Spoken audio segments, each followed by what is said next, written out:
Le 5 février 2016, nous avons dit que ce dossier, c'était un dossier politico-judiciaire et que c'était un montage dans le seul but de mettre des innocents en prison.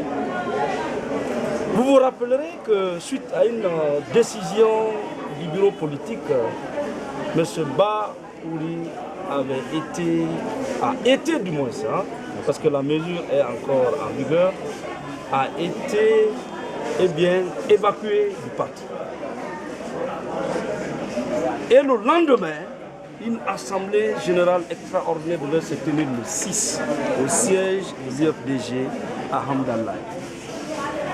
Le bureau exécutif de l'UFDG a pris soin d'adresser des correspondances à M. le président de la délégation spéciale, à M. le commandant de l'escadron de Hamdallah, pour les informer que selon les rumeurs, M. Baouri avait menacé de troubler l'Assemblée et qu'il fallait prendre les dispositions pour éviter que cela n'arrive. Hélas, aucune disposition n'a été prise. L'Assemblée s'est tenue. Il est arrivé sur les lieux avec sa force. Il a forcé la situation. Un tohu-bohu indescriptible a été organisé au siège. Et finalement, il y a eu mort d'homme aux abords. Je précise bien, pas dans le siège, aux abords du siège. Tout de suite, des enquêtes orientées, dirigées, partisanes, dans le seul but de mettre le grappin sur les militants de l'UFDG ont été organisées. Nous avons assisté à des auditions à la gendarmerie du PM3. Plusieurs personnes ont été interpellées, mais il était difficile, voire impossible, de mettre main sur celui qui a donné la mort aux journalistes.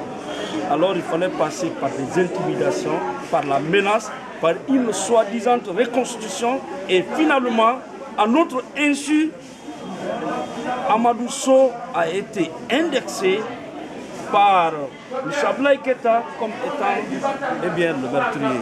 Les conditions dans lesquelles cette accusation a été montée à la gendarmerie seront dévoilées devant le tribunal. Bref, vous avez des innocents. Nous regrettons la mort. Nous nous inclinons devant la mémoire de ce journaliste. Nous prions Dieu, que Dieu ait son âme.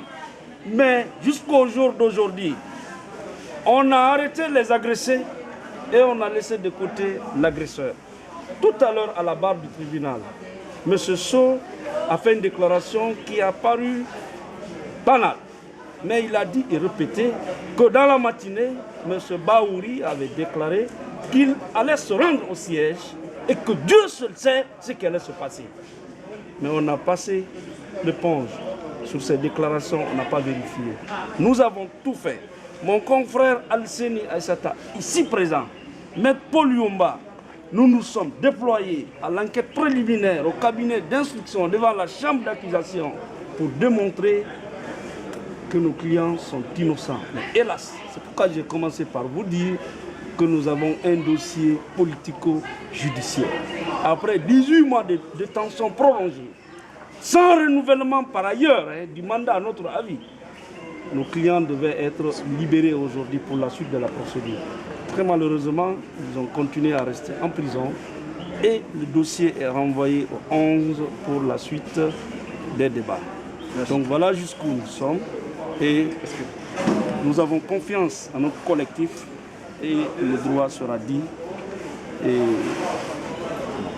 je compte sur mes confrères, surtout M. Alseni Aïssata et le doyen Paul Yomba.